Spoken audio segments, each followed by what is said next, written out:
वन वातावरण संरक्षण विकास र पर्यटन यो सम्पूर्ण कुरालाई समेटेर र प्राथमिकतामा राखेर निर्माण गरिएको कार्यक्रम हो कार्यक्रम पर्यावरण र विकास। यो छोटो ब्रेकपछि पुनः स्वागत छ कार्यक्रममा। यहाँलाई योभन्दा पहिले हामीले देखायौं नेपालकै तेस्रो पर्यटकीय गन्तव्य चितवनको सौराहा र चितवन र सौराहा नजिकै रहेको जुन एउटा स्मार्ट फोहोर व्यवस्थापनसँग सम्बन्धित एउटा म्युजियम र यसको उद्घाटनको बारेमा अतिथिहरूले के भन्दै हुनुहुन्छ म देखाइरहेको छु। अब प्रसङ्ग थप केही व्यक्तिहरूको जो चाहिँ यो स्मार्ट वेस्ट म्यानेजमेन्ट म्युजियम उद्घाटन समारोहमा उपस्थित हुनुहुन्छ। उहाँको विचार अब जस्ताको त्यस्तै। अब कार्यक्रमलाई अगाडि बढाउने क्रममा म क्रिएसनका गुडविल एम्बेसेडर दयाहाङ राईज्यूलाई स्टेजमा एउटा सानो मन्तव्यका लागि अनुरोध गर्दछु। मेरो भूमिका के भन्ने चाहिँ महसुस हुँदो रहेछ, जस्तो कि संरक्षणको लागि अथवा यो जुन पर्यावरण भनौँ अथवा प्रकृति भनौँ यसलाई प्रिय बनाउनको लागि आफ्नो र हाम्रो लागि सधैँ प्रकृति चाहिँ साथ रहिरहनुको लागि मेरो भूमिका के भन्ने चाहिँ महसुस हुँदो रहेछ। अब व्यवस्थापन हामीले हाम्रो उपभोगको लागि दैनिक जीवनमा हामीलाई अघि सरले भन्नुभयो हामीले निजी जीवन सजिलो जीवन बाँच्नको लागि निजी लाइफको लागि हामीले त्यसैको कारणले हामी माथि आफै खनिरहेको छ हैन। प्रकृति एक स्वतन्त्र हो, उसले आफ्नो हिसाबले जीवन उसले पनि अथवा समय गइरहेको छ। तर हामीलाई चाहिँ नै सुविधा अथवा यसका हामीले उपभोग गर्दै जाँदाखेरि यो हामी माथि नै खनिरहेको रहेछ। प्लास्टिकका कुरा गर्ने भने जीवनमा केही नभए पनि महिनामा एकपटक मैले त्यसलाई कहीँ न कहीँ बाटोमा फ्याँकेको छु होला हैन। हरेक वर्ष 12वटा प्लास्टिक फ्याँक्नु भनेको यो चान्सुन कुरा होइन। यो किनभने यो सिकाइ ममा थिएन, यो संस्कार ममा थिएन। नभइसकेपछि मैले त्यो मेरो फ्याँक्ने संस्कार नै बच्यो। यसलाई मैले व्यवस्थापन गर्ने संस्कार भन्दा पनि फ्याँक्ने संस्कार नै ममा आदत भयो। त्यो आदतको कारणले मैले फ्याँकेँ होला र त्यसको परिणाम मैले कुनै न कुनै दिन भोग्छु होला, मलाई यस्तो लाग्छ। तर यसको लागि चाहिँ नै हाम्रो युवा विद्यार्थी साथीहरूले आजदेखिकै यो अभियानमा लाग्नु भएको छ, यसलाई व्यवस्थापन गर्ने हैन। त्यो व्यवस्थापनले गर्दा उहाँहरूको यो चेतना अथवा उहाँहरूको यो ऊर्जा देख्दा चाहिँ मलाई खुसी लागेको छ। र त्यसले मलाई के सिकाएको छ भने अबका दिनहरूमा मैले दैनिक रूपमा प्रयोग गर्ने कुराहरूलाई पनि कसरी व्यवस्थापन गर्ने, कसरी कम गर्ने भन्ने मलाई त्यो महसुस गराएको छ। अघि सरहरूले भन्नुभयो हामीलाई विकासले हामीलाई विनाश दिइरहेको छ। पक्कै पनि हामीलाई विकास हतारो चाहिएको छ हाम्रो जस्तो मुलुकमा हैन। पहिलो प्राथमिकता हाम्रोमा यातायात हुँदो रहेछ, सडक हुँदो रहेछ। मैले कुनै एउटा गाउँमा पुगेको थिएँ, त्यहाँनिर भन्नुहुन्थ्यो यो संयोग होला, यो गाउँमा बाबु पहिला लामखुट्टे आउँदैन थियो तर गाडी आएपछि आउनु थाल्यो, गाडीको चेकमा बसेर लामखुट्टे आयो भन्नुभयो। त्यसले मलाई इन्ट्रेस्टिङ लगाएको भयो मलाई कुरा। गाडीभित्र पसेर लामखुट्टे आयो एउटा कुरा होला, तर हाम्रो अरू सँगसँगै जसरी यो पृथ्वीमा चाहिँ तापक्रमहरू बढिरहेको छ हैन, अघि धेरै कुराहरू आयो, यसको कारणले पनि त्यो आएको होला सायद। त्यस्तै धेरै जीव जन्तुहरू हाम्रो अघि नै भनिसक्यो हाम्रो लोप भइरहेको छ। यो कसैको कारण होइन, हाम्रो कारण भइरहेको छ हैन। त्यसलाई संरक्षण गर्नको लागि हरेक जीव जन्तु चाहिँ बाँच्नुपर्छ। त्यो बाँच्नको लागि चाहिँ उसले खाने, उसले वासस्थानको लागि अथवा डुल्ने क्षेत्र त हामीले साँगुरो बनाइरहेका छौँ। हामीले पढ्दाखेरि कृषि प्रधान देश भनेर पढिरहेका थियौँ हैन। तर अहिले त त्यो खेती गरिने जमिनहरू देखिँदैन। म आजभन्दा 20 वर्ष अगाडि काठमाडौँ गएको थिएँ। त्यति बेला बिहानको समयमा हुस्सु लाग्थ्यो, जाडो मौसममा तुषारो हुन्थ्यो र बिहान हिँड्नु पर्यो भनेदेखि कुनै काम पर्यो भनेदेखि यो अगाडिको पाटोमा पुरै त्यो कपालहरूमा सेतो के भन्छ त्यो पानी सूर्य त्यो भिजेको हुन्थ्यो। तर अहिले त्यो मौसममा त्यत्रो ठुलो ज्याकेट पनि नचाहिने भइसक्यो। यसरी वातावरण चाहिँ परिवर्तन भइरहेको छ। यो भनेको हामीले बुझ भनेर सङ्केत गरिरहेको छ। यो सङ्केत हामीले थाहा पाउनुपर्छ। त्यसकारणले विकास गर्दाखेरि चाहिँ अघि सरले भन्नुभयो कि हामीले प्रकृतिलाई चाहिँ सबैभन्दा महत्त्वपूर्ण ध्यान दिनुपर्छ। हामीले विकास आवश्यकता छ, तर त्यो प्राकृतिक कुराहरूलाई चाहिँ हामीले विनाश गर्दै जाने हो भनेदेखि हामी पनि यो मान्छेहरू छौँ भनिरहेको छौँ हामी पनि लोप हुने दिन आउँछ होइन। अहिले त जीवजन्तु जनावर अथवा रुख बिरुवाहरू चाहिँ हराउँदै लोप हुँदै गइरहेको छ। यहाँको पानी होइन, यहाँको खोला अथवा हिमाल बिस्तारै लोप हुँदै गइरहेको छ। जस्तो थियो त्यस्तो भइरहेको छैन। अघि भन्नुभयो यहाँ नारायणी राप्ती आजभन्दा 10 वर्ष अगाडि 50 वर्ष अगाडि जस्तो थियो आज त्यो रूप छैन। त्यो पानी छुँदा डर लाग्छ भन्नु। हिमालहरू हामीले सुनि नै रहेको छौँ जहाँ सेतो देखिने अब कालो देखिँदैछ भनेपछि त्यो केको सङ्केत हो त? त्यो हामीले गरेको काम अथवा हामीले सदुपयोग गरिरहेको कुराले, हामीलाई आवश्यक कुराहरूले हामीलाई व्यवस्थापन त्यसलाई चाहिँ गर्न नसकेर हामीले नै विनाश निम्ताइरहेको छौँ। त्यसकारणले यो कुरोको सचेत हुनुपर्छ। कुनै दिन हामी पनि लोप हुने अवस्था नआओस्। यसको लागि चाहिँ हामीले प्रकृतिलाई चाहिँ पहिलो कुरामा संरक्षण गर्नुपर्छ। त्यसको लागि त्यो चाहिँ भनेको हामीले दैनिक उपभोग गर्ने सामग्री अथवा त्यसलाई प्रयोगमा ल्याउने अन्य कुराहरूलाई जस्तो उद्योग धन्दाका कुराहरू यसलाई कसरी होइन वातावरणमध्ये अथवा व्यवस्थित गराउने अथवा दैनिक घरमा, स्कुलमा, कार्यालयमा, बाटोमा, पार्कमा जहाँ जग्गा पनि हामीले त्यसलाई चाहिँ कसरी व्यवस्थित गर्ने, त्यहाँको फोहोर अथवा त्यहाँको वातावरण सबै कुरालाई चाहिँ कसरी व्यवस्थित गर्ने भन्ने कुरा पहिलो यो चुनौती रहेछ। तर यसमा मलाई के खुसी लागेको छ भने आज हामी त यसरी बुझ्दै हेर्दै कुरा गर्दै हिँड्ने मान्छेहरू होला, तर विद्यार्थी साथीहरू अहिले जो हुनुहुन्छ उहाँहरूले यो जिम्मा लिनुभएको छ, उहाँले यो महसुस गर्नुभएको छ र यसलाई चाहिँ क्रिएसन जस्तो संस्थाले चाहिँ युवा साथीहरूलाई उजागर गर्नुभएको छ र त्यो क्रिएसनसँग म पनि जोडिएको छु र यसले मलाई सबैभन्दा गर्व पुर्याएको छ, गर्व महसुस गराएको छ। र तपाईँ साथीहरू, विद्यार्थी साथीहरू, तपाईँहरूको लागि क्रिएसन अथवा व्यक्तिगत रूपमा हामी कलाकारहरू पनि सधैँ साथमा छौँ र हामीले आजैदेखि यो तपाईँको परिवार, तपाईँको घर, तपाईँको छिमेक, तपाईँको समाज र हाम्रो देशलाई एकदम स्वच्छ बनाउनको लागि अगाडि बढौँ र तपाईँ सम्पूर्ण विद्यार्थी साथीहरूलाई शुभकामना। र मलाई यो कार्यक्रममा अथवा यसरी क्रिएसनसँग जोड्ने मौका दिनुभएको आनन्द छ। र यस कार्यक्रमको लागि हाम्रो डब्लुडब्लुएले उनले सहयोग गर्नुभएको छ र यस ठाउँको लागि तपाईँहरूले स्थानीय जो जनप्रतिनिधिहरू हुनुहुन्छ र आफ्नो आफ्नो कार्यक्षेत्रमा रहनुभएका सम्पूर्णप्रति आभारी हुँदै तपाईँहरूले धन्यवाद दिन चाहन्छु। हस्, धन्यवाद। यो मात्रै पोल्युसन होइन, हामी साउन्ड पोल्युसन रोक्नेपछि पनि छौँ। नगरपालिकाले इलेक्ट्रोनिक गाडी चलाउनुपर्छ भन्छ सौरामा। त्यसको निम्ति हामीले बस पार्क अहिले नेपाल सरकारको पर्यटन बोर्डसँग नेपाल पर्यटन मन्त्रालयसँग कुराकानी गरिरहेको छ। टिस्टाको पुल पट्टिदेखि त्यहाँ बस पार्क त्यहाँ बन्छ र त्यसपछि हेभी गाडीहरू आउँदैन। तर फ्राइडे चाहिँ वास्तवमा बजारमा चाहिँ फुटपाथमा बसेर हामी चाहिँ गुड फ्राइडे मनाइरहेका हुन्छौँ। हामी त्यहाँनिर चाहिँ मजाले चाहिँ आफ्ना खानेकुराहरू हामी त्यहाँ खान सक्छौँ। त्यहाँनिर साउन्ड भने सानो इलेक्ट्रोनिक गाडी आउँछ, त्यसले काम पनि पाउँछ, धेरै मान्छे रोजगार पनि पाउँछ। हामी त्यसलाई उतातिर रोक्ने पक्षमा छौँ। र अर्को कुरा त वार्डन साहबसँग अब त्यो अहिले सरकारले हामीले भन्यो त्यो कार्यक्रम चाहिँ दिन आइसक्यो। उसो क्याम्प जाने बाटो छ, त्यसलाई चाहिँ रेस्टुरेन्ट बार चाहिँ बनाउनुपर्छ भन्ने मान्यता थियो। जति पनि स्मेल आउने खानेकुराहरू बनाउने, हल्ला गर्ने त गराउने, यो यतातिर चाहिँ एकदमै चाहिँ शान्त चाहिँ बनाउनुपर्छ भन्ने मान्छे हामी थियो।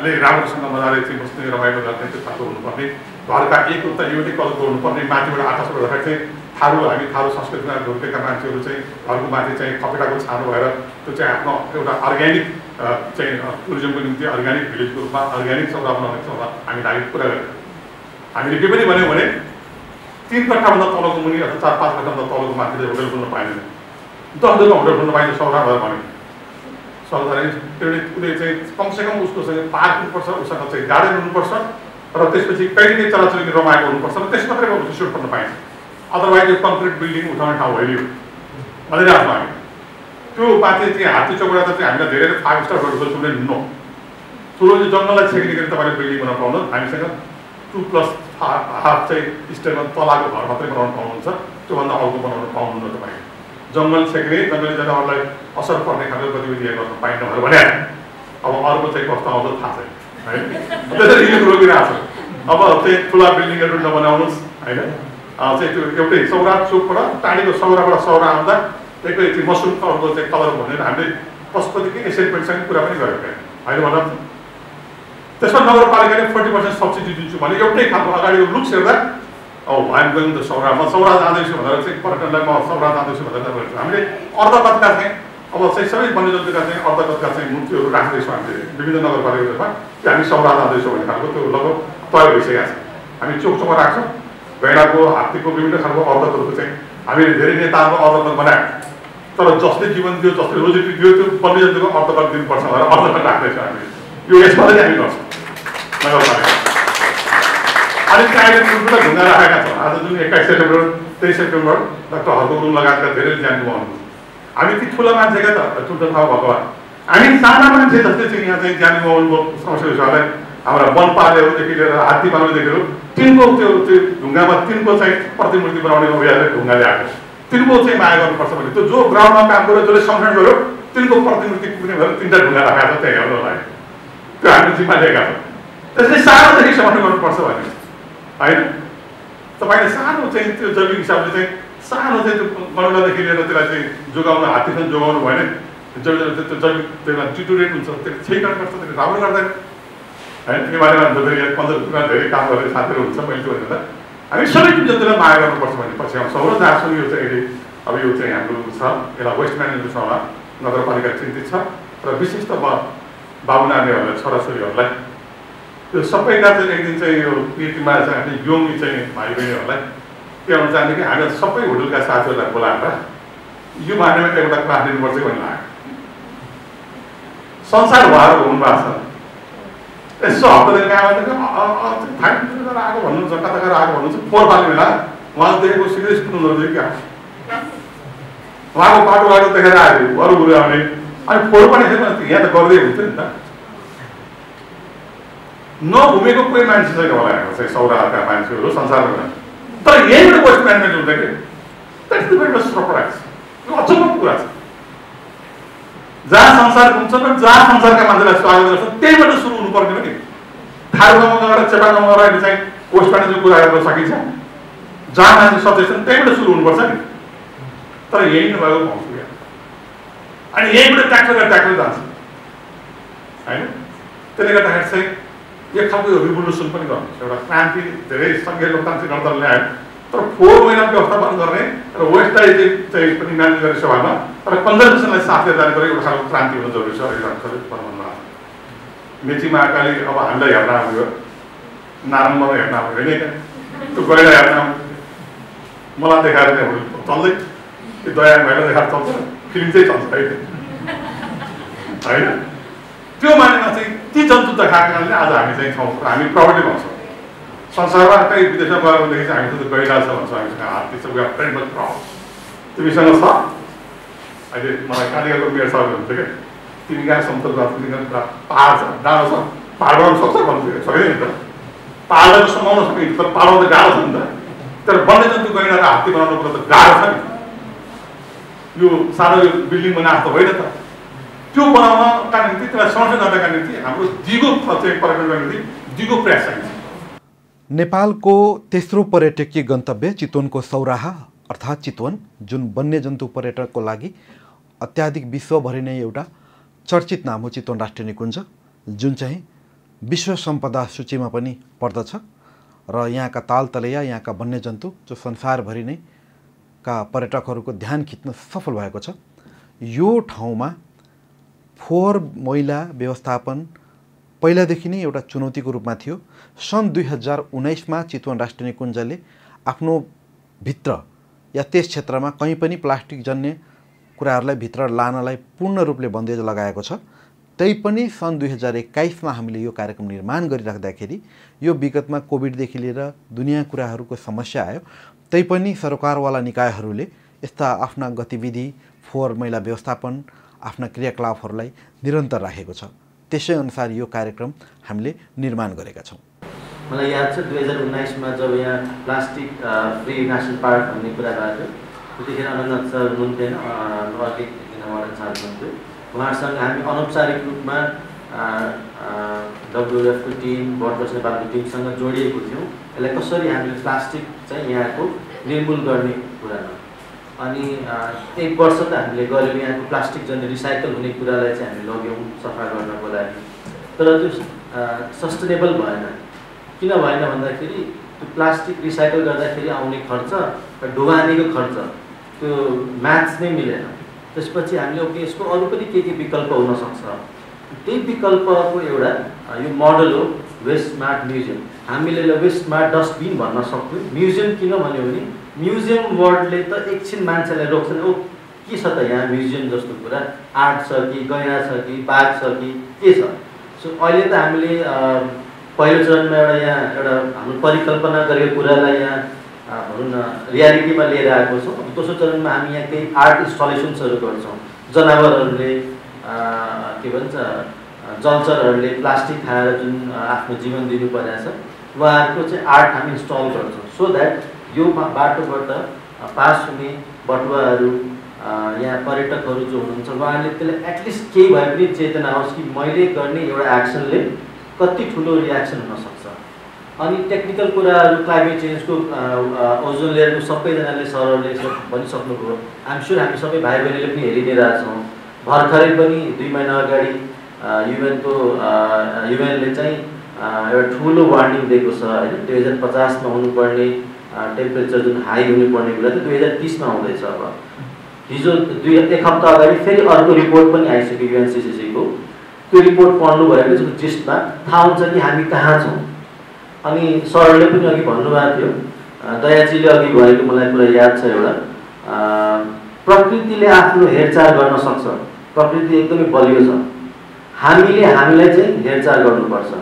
मलाई कहिलेकाहीँ एकदम हाँसो उठ्छ, मेरो व्यक्तिगत विचार हो यो। म जब हेर्छु सेभ अर्थ सेभ नेचर होइन, nature can save itself, trust me, earth can save itself. हामीले हामीलाई सेभ गर्नु पर्यो होइन। उदाहरण हो सिन्धुपाल्चोक, हामीले के गर्यो भने नेचरसँग च्यालेन्ज गर्यो।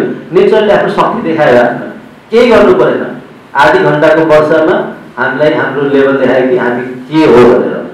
सौरामा पनि सरले भने जस्तो सौरै नरहे सौरामा पर्यटक कहाँबाट आउँछ होइन, हामी के को गौरव गर्ने। तेस्रो होइन 30औं स्थानमा पनि हामी आउँदैन होला, किन विश्वमा योभन्दा पनि अति रमणीय स्थानहरू छ होइन। सो अहिले नेपालको तेस्रो ठुलो पर्यटकीय क्षेत्र हो भने यसलाई पहिलो बनाउनको लागि हामीसँग धेरै एडभान्टेजहरू छ। नम्बर 1 सानो छ यो ठाउँ सहर, यसलाई म्यानेज गर्न सकिन्छ। यहाँबाट हामी सुरुवात गर्न सक्छौँ। सुरुमा भाइ बहिनीले पनि भन्नुभएको थियो के अरे अब अलिक सुन्दा त रुट हुन्छ, तर 40 कटेसीका मान्छेहरूलाई बिहेभियर चेन्ज गराउन गाह्रो छ होला पनि होइन। त्यही भएर हामीले चाहिँ सामुदायिक पब्लिक स्कुलमा यो वेस्ट स्मार्ट स्कुलको अवधारणा लिएर आएको छौँ। भाइ बहिनीहरूलाई टेक्स्ट बुकमै करिकुलममै, हुन त तपाईँहरूले एकचोटि मेयर साहबलाई पनि मेरो अनुरोध छ, सामुदायिक स्कुलको करिकुलम हेर्नुहोस्, बिजोग छ, बिजोगै छ होइन। के पढाइरहेछ हाम्रो करिकुलम के छ, टेक्स्ट बुक के छ, बच्चाहरू के पढिरहेछन् होइन। सो अघि वडाध्यक्षज्यूले भने जस्तै हामी पनि यो टिपिरहेको थियौँ हजुरले भनेपछि। मेबी एटलिस्ट बफर जोनको छेउछाउको विद्यालयहरूमा करिकुलममा जे छ त्यो हुँदाहुँदै एटलिस्ट हामी सबै मिलेर कि नयाँ कुरा पनि सिकाउने कि पर्यावरण सम्बन्धी संरक्षणको कुराहरू होइन, जलचर नदी नालाको कुराहरू, एटलिस्ट यहाँको केही साथीहरूमा त्यो कुराहरू हामीले परिवर्तन गर्न सक्यो भने त्यसले केही चेन्ज त ल्याउन सक्छौँ। किन भाइ बहिनी, किनभने भाइ बहिनीहरूले अहिलेदेखि हामीले एउटा संस्कार दियो भने, हिजो पनि हामीले एउटा कार्यक्रममा त्यो कुरा गरेका थियौँ, त्यो चेन ब्रेक गर्नु छ। यो अघि हाम्रो वार्डन सरले भन्नुभयो कि म पनि फालिदिन्छु, म पनि फाल्ने गर्थेँ। म पनि चाहिँ के अरे क्यान्डी हाजमोला खाएपछि हाजमोलाको त्यो ऱ्यापर फालिदिन्थेँ। अनि एक दिन मलाई काठमाडौँमा मेरो एउटा साथीले एकदमै गाली गर्यो। त्यहाँदेखि मैले फाल्न चाहिँ फाल्दिनँ। अब तर अहिले पनि कतिपय बेलामा लाज लाग्छ। हिजो हामी एक ठाउँमा लस्सी खाइरहेको थियौँ, लस्सीभित्र उहाँले प्लास्टिकको स्ट्र दिनुभयो, फालुङ वेस्ट भइसक्यो। यस्तोलाई कतिपय बेलामा हामी आफूलाई पनि सङ्कोच, लाज र चाहिँ आफैसँग पनि हिंसा बोध हुन थालिसक्यो। हामी यो काम गरिरहेछौँ तर हामीले पनि कतिपय बेलामा चाहिँ कम्प्रोमाइज गर्नुपर्ने बेला आएको छ। तर अबको सिचुएसन के छ भने यो तपाईँहरूसँग अलिकति पनि समय छ भने होइन, हामी सबैजना बिजी छौँ, कृपया एकचोटि UNCC को रिपोर्ट हेर्नुहोस्। वैज्ञानिक 4000-5000 वैज्ञानिकले झुटो बोलेका छैन। 2050 मा हुने प्रलय 2030 मा हुन गइरहेछ। सो कुरो के हो भने नारायण सरले या हाम्रो वार्डन सरले या हाम्रो भुकु वार्डन सरले आफ्नो नाति नातिनालाई के छोडेर जाने हो? तपाईँ हामीले हाम्रा भाइ बहिनीहरूलाई सरले छोराछोरी भन्नुभयो, छोराछोरीले हामी के छोडेर जाने हो? ढुङ्गाको गैडा कि साँच्चैको गैडा, प्लास्टिक पगालेको लेदो कि साँच्चैको पानी, हैन? यो चाहिँ हामीले आत्मलोचना गर्ने बेला भएको छ। गर्ने बेला पनि इन्फ्याक्ट धेरै ढिलो भइसक्यो, हैन? त्यसको रिजल्ट देखिरहेछ। क्यालिफोर्निया अहिले हेर्नुहोस्, क्यालिफोर्निया जस्तो ठाउँमा 80% भन्दा बढी त्यहाँको 3000 वर्ष, अनि मेरो साथी यहाँ अहिले हुनुहुन्न, हामीले हिजो चर्चा गरिरहेको थियौँ।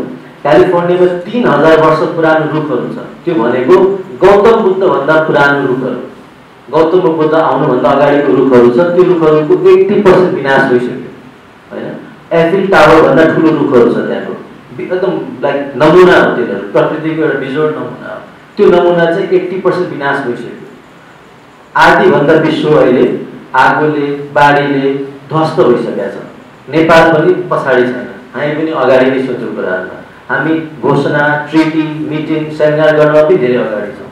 तर अब हामीले आज एकदमै रिस्क लिएर नै हामी पनि लिएर आएको यो कार्यक्रममा। थाहा छ कोरोनाको महामारी छ, तर पनि किनभने हाम्रा सिनियर सरहरूले, म्याडमहरूले, हामीले, मैले एटलिस्ट बोल्दाखेरि हाम्रो आँखा अगाडि उहाँहरू हुन्छ। एकचोटि आत्मलोचना गर्ने बेला आइसक्यो। के गर्ने अब हामी? साँच्चीकै उहाँहरूलाई यही लेदो प्लास्टिकको खोला दिएर जाने हो त, हैन?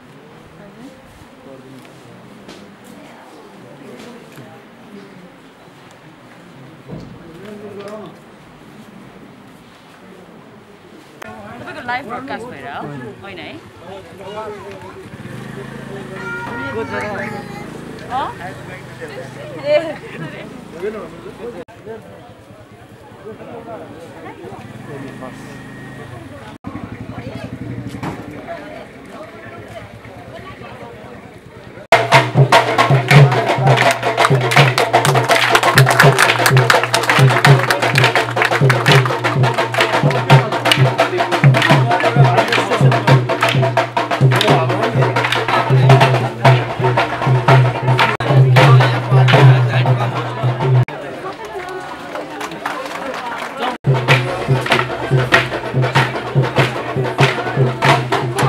कार्यक्रम पर्यावरण र विकास यहाँहरूले हेर्दै हुनुहुन्छ र भर्खरै हामीले चितवन राष्ट्रिय निकुञ्जको मुख्य प्रवेशद्वार सौराहामा स्थापना गरिएको वेस्ट म्यानेजमेन्ट सम्बन्धी एउटा स्मार्ट म्युजियम र यो म्युजियम किन स्थापना गरियो, यसको उपयोगिता कतिको हुन्छ भोलिको दिनमा सम्पूर्ण सरोकारवालाहरूले के भन्नुभयो यहाँले कार्यक्रममा हेरिहाल्नु नै भयो।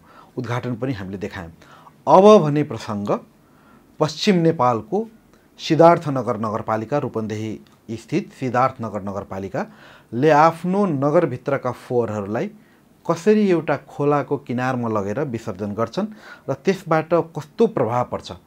छेउमै रहेको पक्लिहवा कृषि क्याम्पसका विशेषज्ञहरूसँग र स्थानीय निकायका प्रतिनिधिसँग पनि यो समस्याको समाधान कसरी हुन्छ र यो खोला किनारमै यो हाम्रो एउटा सिम्बोलिक एउटा सङ्केतात्मक मात्रै हो कि सिद्धार्थनगर नगरपालिकाले यो फोहोर खोला किनारमा राख्छ। यस्ता समस्या देशैभरि रहेको छ र जहाँ यो कार्यक्रम हामीले निर्माण गरिरहेका छौँ, भरतपुर महानगरपालिका वरिपरिका नगरपालिका, रत्ननगर, माडीदेखि लिएर खैरानी सबै नगरपालिका कालिकामा पनि अलिअलि सबै ठाउँमा यसको समस्या छ।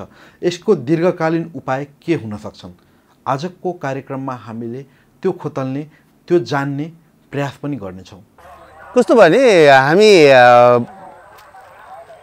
अर्बनाइजेसनमा चाहिँ हामी जान लाग्यौँ, हामी चाहिँ अर्बनाइज हुने भयौँ। तर अर्बनाइज हुँदाखेरि जुन अर्बनाइज सोसाइटीको केही चाहिँ जिम्मेवारी हुन्छ त्यो जिम्मेवारी चाहिँ हामीले पुरा गर्न सकेनौँ। हाम्रो संस्कार के थियो भने हाम्रो ग्रामीण संस्कारमा केही कुरा पनि खेर जाँदैन थियो। हाम्रो ग्रामीण संस्कारमा केही कुरा पनि खेर जाँदैन थियो। पोखिएको भातको सीता पनि कुखुराले खाइदिन्थ्यो हैन, अथवा खसेका उहरू पनि गर्थ्यो भने हामी जब सहरिया हुन थाल्यौँ, सहरिया हुँदाखेरि हामीलाई चाहिने भन्दा बढी चिजहरूको पनि हामीले जोहो गर्न लाग्यौँ र कति चिज हामीले त्यसलाई रिप्रयोग गर्न पनि हामीले सक्ने कुराहरूलाई पनि हामीले चाहिँ बुझ्नतिर लागेनौँ के। र यसलाई चाहिँ अनप्लान्ड अर्बनाइजेसनको कन्सिक्वेन्सको रूपमा म यसलाई चाहिँ व्याख्या गर्न चाहन्छु। अहिले हामी 1 नम्बर वार्ड सिद्धार्थनगर नगरपालिकाको 1 नम्बर र 2 नम्बर वार्डको उसमा चाहिँ छौँ र यसको अगाडि चाहिँ आज फरेनी बजार चलिरहेछ, बजार चल्दैछ र यता सशस्त्र क्याम्प छ, यतातिर पछाडि चाहिँ हाम्रो कृषि क्याम्पस छ। यस्तै गरेर यो बाटो यता सुनौली जान्छ भने यतातिर छोटी भन्सार हुँदै भैरवा जान्छ र यो ठाउँ एकदमै प्रिस्टिन हुने गर्थ्यो। आजभन्दा मैले आफूले पनि 48 सालमा यहाँ विद्यार्थी हुँदै गर्दा यो खोलामा हामी पौडी खेल्नेदेखि लिएर गएर हामी यो गर्थ्यौँ भने अहिले यो पानी छुन पनि अब कसैले उही बाध्यताले छोइयो भने हो, नभए छोइदैन। र यो ठाउँलाई चाहिँ अब किन यो फेरि 10 गजा, हामी 10 गजा हाम्रो अगाडि नै छ, 10 गजा हामी यो अन्तर्राष्ट्रिय सीमामा छौँ यो। र यो धेरै कारणले गर्दा यो उपयुक्त ठाउँ त थिएन।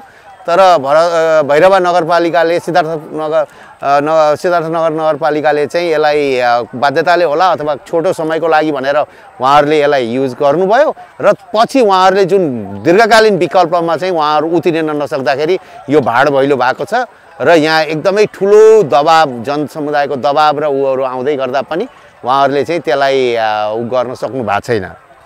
यसका तीनटा प्रभाव चाहिँ बहुत छ। सबैभन्दा ठुलो प्रभाव चाहिँ मानसिक प्रभाव, जुन कृषि साइन्टिस्ट भएर, भेटनरी साइन्टिस्ट भएर यहाँबाट गएर हाम्रो देशको चाहिँ दिगो कृषिप्रति हाम्रो माटो, जमिन, जल जमिन माटोको चाहिँ जुन संरक्षण गरेर लानुपर्ने संरक्षण कृषिको चाहिँ सोच बनाउनु पर्ने ठाउँको आडमै हाम्रो छिमेकमै यत्रो फोहोरको डुङ्गुर हुँदै गर्दाखेरि हामीहरूले विद्यार्थीहरूको त्यो दिमागमा चाहिँ स्वच्छ कृषि, स्वच्छ वन, स्वच्छ जङ्गल, स्वच्छ पानी भनेर उनीहरूको दिमागमा राख्न सक्दैनौँ। किनभने यो भन्ने कुरा एउटा रहेछ सर, यो व्यवहारमा यो हुँदो रहेछ, व्यवहार भनेको यही हो व्यवहार भनेर उनीहरूको त्यो दिमागमा चाहिँ सिकेको ज्ञानको उल्टा असर परिरहेछ। किनभने प्र्याक्टिकली उनीहरूले अर्कै कुरा देखेछन्। सिक्न एउटा कुरा सिकेका छन् तर व्यवहारमा फरक देखेछन्। त्यसले गर्दा यो देशभरिको लागि चाहिँ यसले पोल्युटेड माइन्ड लिएर गएको छ, सबैभन्दा ठुलो कुरा। अब स्वास्थ्यमा हानेको छ यिनीहरूको दैनिक स्वास्थ्य, किनभने यही वातावरणमा उनीहरू हुर्किनु परिरहेछ, त्यो दोस्रो कुरा छ। र यिनी दुईटा कुरा। तर मानसिक असर चाहिँ मैले एकदमै ठुलो देखिरहेको छु। अब एउटा त के छ भने उहाँहरूले नयाँ ठाउँ पनि लिनुभयो तर केही कारणले उहाँहरूले त्यो दिगो प्लानिङ उहाँहरूले इम्प्लिमेन्ट गर्न नसकेको केही कारणहरू छन् होला हैन। अब उहाँहरूको बाध्यताहरू उहाँहरूसँगै छन्। र अर्को कुरा के छ भने जबसम्म चल्छ, पेलेर चल्छ भने चलाउ न, त्यहाँ अब त्यो उता हो नि भन्ने। र अलिकति चाहिँ स्थानीय जनप्रतिनिधिहरूले चाहिँ पनि अलिकति जति खेलिदिनु पर्ने थियो भूमिका, त्यो सायद कतै केही कुरामा त्यति दम नपुगेको हो कि जस्तो लाग्छ मलाई। सिद्धार्थनगर नगरपालिका गौतम बुद्ध जन्मेको ठाउँ, यो क्षेत्र जुन उसको नामले सिद्धार्थनगर राखिएको छ। र यहाँ म उभिएको खोला यहाँहरूले देखिराख्नु भएको, यो खोलाभन्दा योतिर जहाँ जङ्गल छ त्यो सिद्धार्थनगर नगरपालिकाको वडा नम्बर 1 र यो खोलाभन्दा दाहिनेपट्टि मेरो वडा नम्बर 2 र यो वडा नम्बर 1 जुन जङ्गल देखिएको छ र जुन यो फोहोरहरूको छेउको जङ्गल देखिएको छ, त्यो जङ्गलको छेउमा पक्लिहावामा अवस्थित कृषि क्याम्पस, जहाँ 700 भन्दा बढी विद्यार्थीहरू, कृषिका विद्यार्थीहरू अध्ययन गर्छन् र त्यही अनुपातको प्राध्यापकहरू त्यहाँ बस्नुहुन्छ र यसको गन्ध र यसबाट हुने प्रभाव त्यहाँ प्रत्येक दिन यहाँबाट जलाइएका फोहोरहरू यसको गन्धहरू त्यहाँका विद्यार्थीहरू लिन सुँग्न या एकदम नराम्रो अनुभूति गर्न बाध्य छन् र वातावरणसँग सम्बन्धित विद्यार्थीहरू भए पनि कृषिसँग सम्बन्धित विद्यार्थीहरू भए पनि प्राध्यापकहरू भए पनि उहाँहरूको कुनै पनि सुनवाई कुनै पनि निकायले खास गरेर सिद्धार्थनगर नगरपालिकाले उहाँहरूको कुरालाई बेवास्ता गरिन्छ र यो डम्पिङ साइटको बारेमा धेरै विवादहरू धेरै कुराहरू हुन्छन् तर त्यो कार्यक्रममा यहाँको नगर प्रमुखलाई बोलाइयो भने उहाँ आउन चाहनुहुन्न। नेपाल सरकारले जुन किसिमको एउटा फोहोर व्यवस्थापनको मापदण्ड बनाएको छ देश संहितामा गइसकेपछि आज प्रदेश स्तरीय स्थानीय सरकार छन् तर यस्ता खालका नदी नालामा यो लेभलको फोहोरहरू राख्न कतिको उचित छ थप प्रसङ्ग म यहाँहरूलाई देखाउँछु। नमस्ते, मेरो नाम दिपेश प्रताप साई, म यस वडाको वार्ड नम्बर 2 को जनप्रतिनिधि र चाहिँ भन्नुपर्दाखेरि चाहिँ विगत केही 30 वर्षदेखि चाहिँ यस डन्डे खोलामा चाहिँ यसरी चाहिँ फोहोर फालेको अवस्था थियो र चाहिँ अहिले यो जुन यो डन्डे पुलमा चाहिँ जुन फोहोर हेर्न सक्नुहुन्छ तपाईँले ढङ्गोर भइसकेको छ र यसले गर्दा हाम्रो जुन झन्डी बजार छ पग्ली हावा छ यो चाहिँ एकदम नराम्रो तरिकाले चाहिँ यो दूषित वातावरण भएको कारणले गर्दा बिरामी हुने खटेरा आउने लुतो आउने यस्तो समस्याबाट चाहिँ गुज्रिरहेको अवस्था भएको हुँदा म के भन्न चाहन्छु भने यो जसको निकाय छ यो निकायहरूले चाहिँ यसलाई चाहिँ राम्रोसँग हेरेर खास हेरेर चाहिँ यसलाई चाहिँ सक्दो छिटोभन्दा छिटो यसलाई चाहिँ कसरी हुन्छ के गरेर हुन्छ यसलाई चाहिँ आफ्नो कुन ठाउँमा फाल्ने हो के गर्ने हो राम्रोसँग चाहिँ व्यवस्थित तरिकाले चाहिँ राखिदिनु हुन अनुरोध गर्दछु र तपाईँले हेर्न सक्नुहुन्छ यसको यता साइडमा हेर्न सक्नुहुन्छ एउटा चाहिँ स्वर्गद्वारी घाट छ हैन जसलाई चाहिँ हाम्रो धार्मिक हिसाबले पनि एउटा चाहिँ स्वर्गमा जाने घाट भनेर चाहिँ हामीले चिनाउँछौँ र त्यस्तो स्वर्गद्वारी घाटमा जाने क्रममा जुन एउटा हिन्दू धर्मको जुन छ त्यो हिसाबले पनि उहाँको एउटा एक लोटा पानी पनि टाउकोमा लगाउने अवस्था छैन। अब यतातिर हेर्न सक्नुहुन्छ इन्डिया छ यत्रो मान्छेहरू चाहिँ हेरिरहेको हुन्छ त्यसमा सबभन्दा वेलकम गर्दाखेरि नै सबभन्दा अगाडि चाहिँ फोहोरको ढङ्गुर देखिन्छ। अब यता शस्त्र क्याम्प छ जुन चाहिँ एउटा चाहिँ पुलिस विभागको व्यक्तित्वहरू बस्नुहुन्छ। अब यस्तो ठाउँमा बिचमा ल्याएर अब यसरी चाहिँ फोहोर फाल्दाखेरि चाहिँ एकदमै दुःख लाग्छ हैन किन होला कसरी होला। त्यसकारण चाहिँ म त्यही भन्न चाहन्छु म यही टेलिभिजन मार्फत के भन्न चाहन्छु भने सबभन्दा ठुलो हामीलाई एउटा स्वास्थ्य हो स्वास्थ्यभन्दा ठुलो कुरा केही पनि छैन।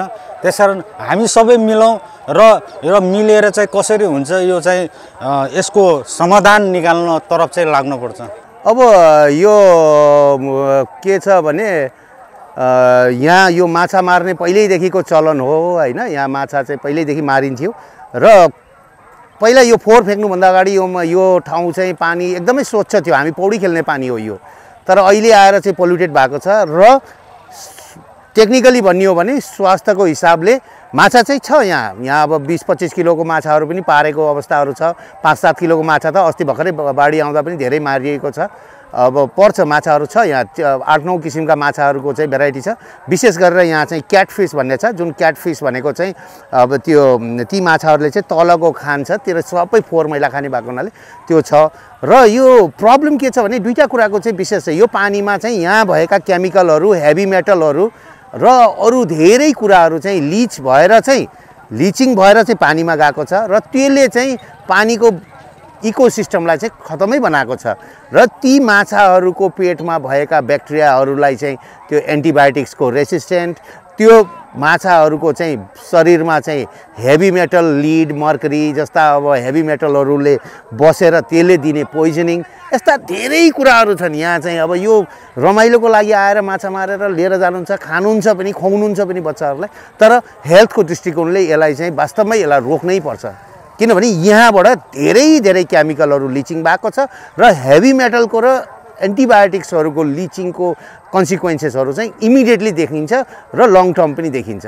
त्यस्तो कुराहरू छ र एकदमै सिरियस प्रब्लम छ यो। आजको कार्यक्रम पर्यावरण र विकासमा हामीले दुईवटा विषयवस्तु यहाँलाई देखायौँ। एउटा रत्ननगर नगरपालिकामा रहेको सौराहा, जो नेपालकै तेस्रो पर्यटकीय गन्तव्यको रूपमा चिनिन्छ, चितवन राष्ट्रिय निकुञ्जको मुख्य प्रवेशद्वार। त्यहाँ रहेको फोहोर मैलालाई एउटा स्मार्ट म्युजियम स्थापना गरेर कसरी अब यसलाई व्यवस्थापन गर्ने प्रयास गरिएको छ, यसको विषयवस्तु पनि यहाँहरूलाई देखायौँ। कार्यक्रममा आएका महानुभावहरू, अतिथिहरूको कुराकानी पनि यहाँहरूलाई देखायौँ।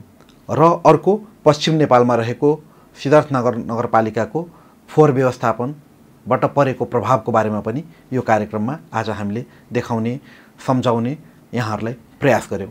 कार्यक्रमबाट अब भने बिदा माग्ने बेला भएको छ। यो कार्यक्रम निर्माण गर्न हुने पक्लेहवा क्याम्पसका डाक्टर कृष्ण काफ्ले, त्यसै गरी चितवन राष्ट्रिय निकुञ्ज सौराहाबाट राष्ट्रिय प्रकृति संरक्षण कोष, जैविक विविधता संरक्षण केन्द्र, विश्व वन्यजन्तु कोष र आज यो कार्यक्रम निर्माण गर्न हुने, सहयोग गर्नुहुने अन्य धेरै महानुभावहरू र छायाकार शिव सुनार, सन्तोष परियार, सहकर्मी भुवन प्यासी लगायतका सम्पूर्ण टिमलाई आभार प्रकट गर्दै अब भन्ने कार्यक्रमबाट पूर्ण रूपले म बिदा माग्दछु। आगामी अङ्कमा नयाँ विषयवस्तु लिएर पुनः यहाँ समक्ष आउँदैछु। त्यससम्मको लागि आवाज टेलिभिजन हेर्दै गर्नुहोस्, युट्युबमा पनि हेरेर हाम्रो प्रतिक्रिया दिनुहोला। जय संरक्षण, जय विकास, जय पर्यटन। धन्यवाद, नमस्कार।